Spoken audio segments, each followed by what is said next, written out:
When Mr. Ballin, John, was a kid, he loved snowboarding. And every winter, he would go on a snowboarding trip with his two best buds, Wolf and Nick, up to Nick's family cabin in the mountains of New Hampshire. It was usually just the three boys, John, Nick, and Wolf, and Nick's mom and dad. But the year that John turned 16, Nick's dad passed away. So John and Wolf really didn't know if it was even right to ask Nick about the trip that year at all, since Nick's whole family was obviously still grieving, and it just really wouldn't be the same without Nick's dad. But Nick calls him one day and says, "So you're still going on the snowboarding trip, right?" So John and Wolf talk it over and say, "We're in." They make the trip up to New Hampshire for what they plan to be 3 days of mountains, snow, and fun, with just the three of them and Nick's mom. Although they knew there was a chance that one of Nick's older brothers might join them at some point, but it wasn't a sure thing. The cabin is actually a house sitting on the side of a mountain. So the front half is on stilts and the back half of the house is set into the mountain itself, with a wraparound porch around the majority of the front section of the house. And since the porch is off the ground, any footsteps make a lot of noise as you walk across the wood decking. But you have to cross the porch to get to the front door, which has sleigh bells hanging from the doorknob on the inside of the door. So anytime somebody opens the door, the sleigh bells jingle and everybody in the house knows someone just came in the door. When you walk in the front door, to your right is the kitchen, to your left is the dining room, and the living room is straight ahead. Over your head is a lofted second floor. But if you walk toward the living room in front of you, but stop about halfway across the house, there's a short little hallway that brings you to one bedroom. And that's the room that John, Nick, and Wolf would stay in every time they were there. When you walk into that room, immediately to your right is a bunk bed. John always sleeps on the bottom bunk, and Wolf sleeps on the top bunk with their feet pointing toward the door. The rest of the room is pretty much filled by a queen-size bed where Nick would sleep, with just enough room between the queen bed and the bunk beds for someone to walk. It's a pretty cramped room. After snowboarding for the day, the three boys come back to the cabin and decide they are going to crash early and get up early so they can have a full day of snowboarding the next day. They go to their room, planning on going to bed early, but being excited teenage boys, they stay up gaming for a while, finally crashing about 11 or 12 o'clock. Nick in the queen-size bed and Wolf on the top bunk quickly fall asleep, leaving John still awake. And he's laying there in bed thinking about how absolutely dark and quiet it is. The only light in the room is a cheap little digital clock, which doesn't emit enough light to make any difference. John is just laying there. He just cannot fall asleep until it's around 3 a.m. and he is still wide awake when he hears footsteps on the wraparound porch. Well, he immediately assumes that even though it's like 3 o'clock in the morning, it's got to be one of Nick's brothers. The footsteps stop at the front door. The door opens, and he can hear the sleigh bells that are on the inside doorknob jingle as the door opens. Just then, he hears what sounds like a pot, a cooking pot, fall and hit the linoleum floor in the kitchen. And John thinks, whoever this is, they're sure making a lot of noise at 3 o'clock in the morning.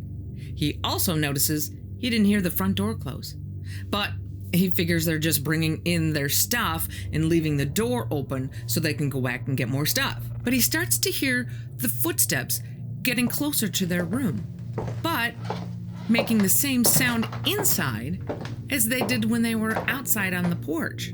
Well, that's odd. The only reason you can hear anyone walking on the porch is because it's on stilts.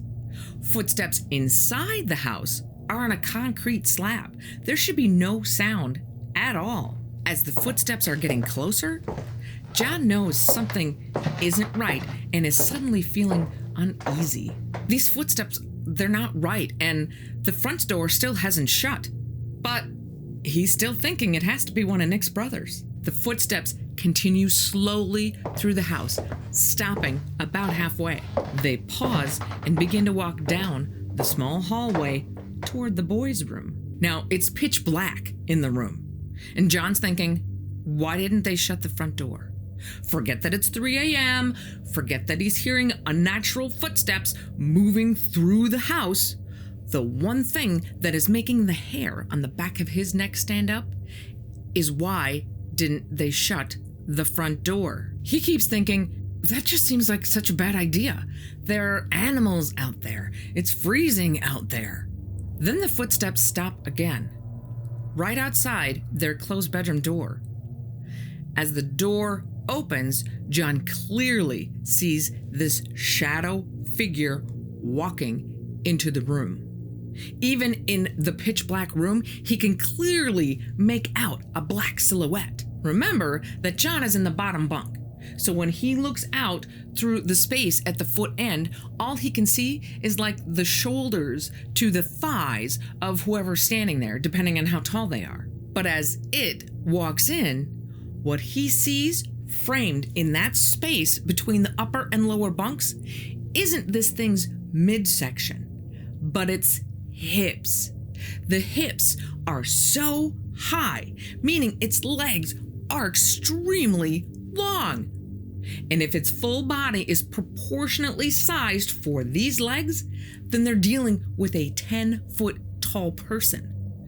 The ceiling of the room isn't even 10 feet tall. As soon as John sees this unnaturally tall shadow person step into his room, combined with the open front door, all the noises, these weird footsteps, John is instantly frozen with fear. This is not Nick's brother. This makes no sense. This shadowy thing walks in past the foot of the bunk bed, makes a quick 90-degree turn like a soldier, and walks down the aisle between the queen-size bed and the bunk beds. John is just lying there, unable to move and feeling more than helpless.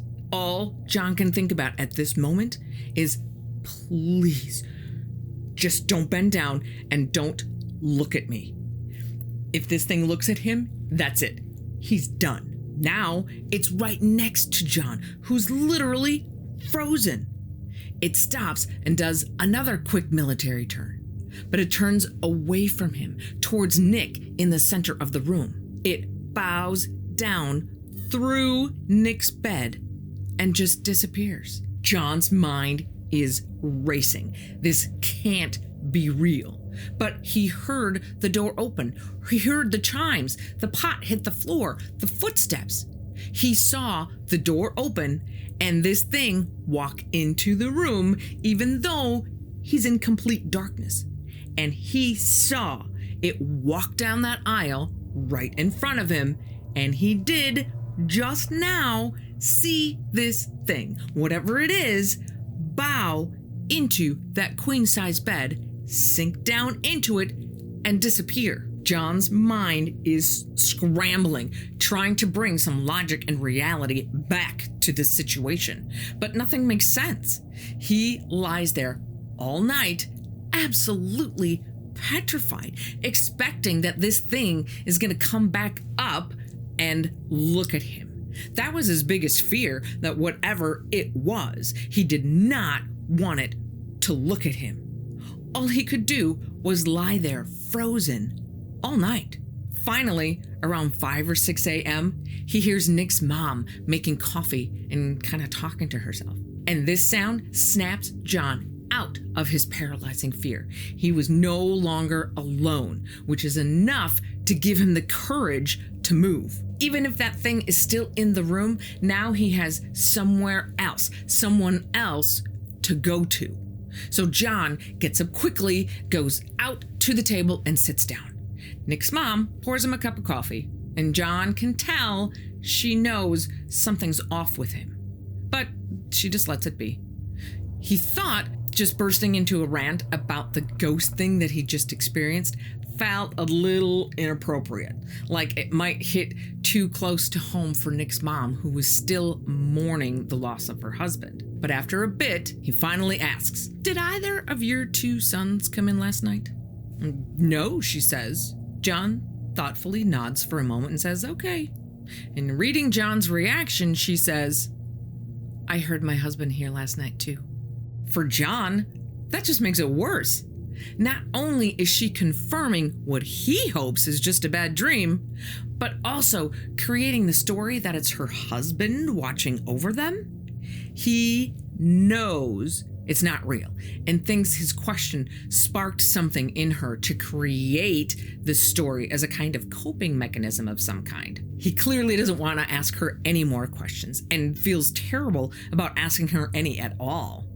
Nick and Wolf eventually come out of the bedroom and head to the dining room. For the same reason he felt reserved about talking to Nick's mom about this, he didn't want to bring it up with Nick. But Wolf? Wolf's not a family member. Wolf's his buddy. So he pulls him aside discreetly and says, "You know, I could have sworn I heard someone in the house last night." And Wolf replies, "You're probably just dreaming, you know?" And John replies, "No, I wasn't, but I can't make sense of it either. Can you just do me a favor?" At this point, John notices that Nick is actually overhearing the conversation and immediately changes the direction of the conversation and covers, saying to Nick, "I just thought I heard something last night. Just freaking myself out. Say, when we get back from snowboarding, can I fall asleep first? That way, I'm asleep, and you guys can just fall asleep after I do, and then I'll sleep through the night. No big deal." Nick and Wolf can tell John is clearly weirded out by something, but they're like, "All right, yeah, man, whatever you need." So John's big plan is just to go to bed super early. And he figures since he didn't sleep last night, he'll fall asleep right away. So with the plan in place, they all get ready for their first big day of snowboarding. Snowboarding with his buddies distracts him so well that John's now starting to convince himself that he must have been in some kind of sleep paralysis or something. He's never had that before, but he figures there has to be some rational explanation for what happened. The boys get back from snowboarding around 6 o'clock, and John immediately goes to bed. But all he's thinking about is what happened the night before, and he can't fall asleep. Eventually, Nick and Wolf come in the room, and they're trying their best to stay awake so that he can fall asleep first, but it's getting later and later, and he just can't fall asleep. But Nick and Wolf do. So John's lying in bed, and he's constantly looking over at the digital clock until around 3 a.m. when he thinks, this is about the time it happened last night. And his heart just sinks when he hears those footsteps on the porch again. Exactly the same as the night before. He thinks, this has got to be one of Nick's brothers. The front door opens. He hears the sleigh bells. He hears the pot fall on the ground. And the footsteps start walking through the house. The exact same thing is happening. And as John is waiting for it to get to his room again, he's thinking, please, please, please don't bow into me. And don't look at me. If this thing even looks at him, that will ruin his life. John hears the footsteps coming down the hall. And just for a second, forget the paranormal aspect. Pretend it's the middle of the night and the middle of nowhere, and you hear a stranger walking around your house. That alone is horrifying. The footsteps come right outside the door, and John is petrified. He is frozen in fear and drenched in sweat. It's happening again. He's so worried he's gonna make some noise that alerts this thing that he's here, that he can only move his eyes. And he even thinks that he shouldn't move his eyes too quick because it might hear that. This is a primal level of fear. The door opens. It walks into the room, goes right past the end of his bed, makes its quick turn, walks down the aisle between him and Nick, turns away from him, and does the same thing it did the night before. Folds down onto Nick and disappears into the ground. Once again, his mind is just racing. Where did it go? He knows this happened last night, but it still doesn't make any sense. It's in the room. It has to be. This is a real thing. It came in the room. It has to be somewhere. Is it under his bed? Where is it? All night, he lies there, awake. After his second night with no sleep, relief washes over John when he hears Nick's mom out in the other room. He didn't give a crap at this point about being polite. He wants to know what is wrong with this house. He tells her everything in as much detail as he possibly can, but her reaction is not what he expects. She's not surprised, terrified, confused. She just said, "That's my husband. I heard him last night too. You have nothing to worry about." So totally beside himself, John starts crying. Not even tears of sadness as much as frustration. Like, what is happening? He feels so helpless.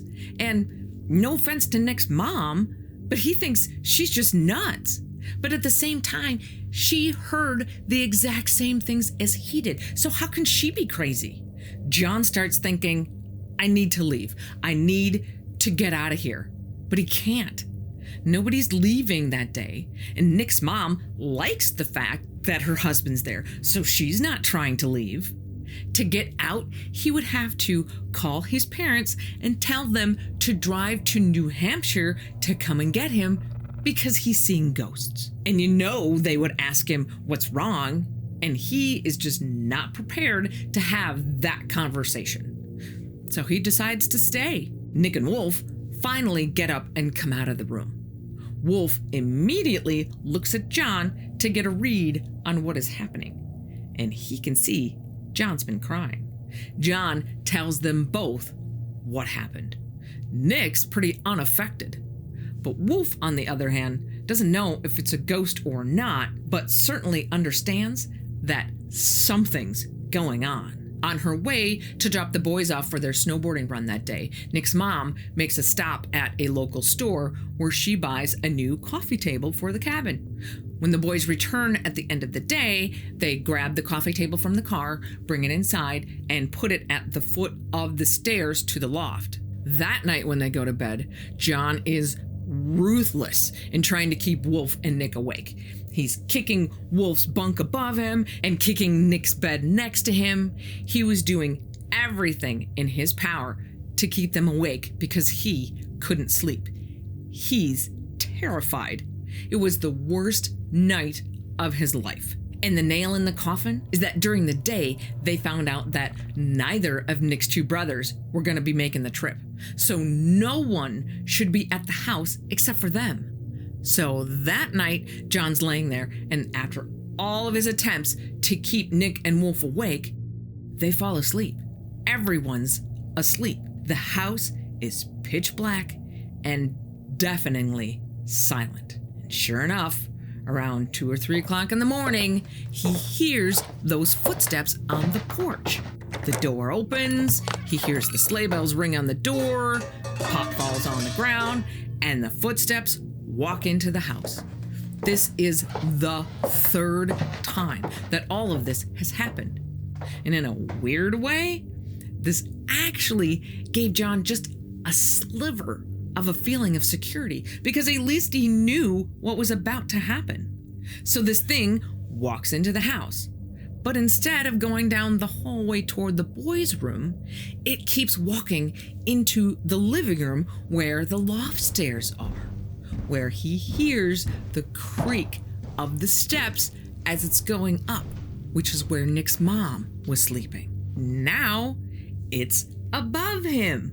And he starts thinking that if the past 2 nights are any indication of what's going to happen next, this thing is going to walk around and then sink into the ground and literally come through the ceiling, through the bunk, onto him. So John is lying in bed, petrified once again for hours and hours of waiting for his literal worst nightmare to come true as some entity comes through the ceiling and goes into him, or maybe even Wolf or Nick. He's now coming up on 3 days without sleep. So at some point, he finally does fall asleep, probably out of sheer exhaustion. Somewhere around 5 a.m., he wakes up again and hears Nick's mom. He can't exactly hear what's going on, but it sounds like maybe she's crying. He gets up, more than a little excited that today is the last day of the trip, so he gets to go home. Goes out and finds Nick's mom over at the foot of the loft stairs next to the new coffee table. She's standing over this coffee table, and through her tears, she calls to John, "Come here." As John gets closer, he can tell she's probably crying tears of joy because scratched into the coffee table were the words, "I love you." And although that probably was just what Nick's mom wanted to hear, that's it for John. He's done. He's out. This shadow person ordeal ends up ruining his friendship with Nick, mostly ruining his friendship with Wolf and crushing his love of snowboarding.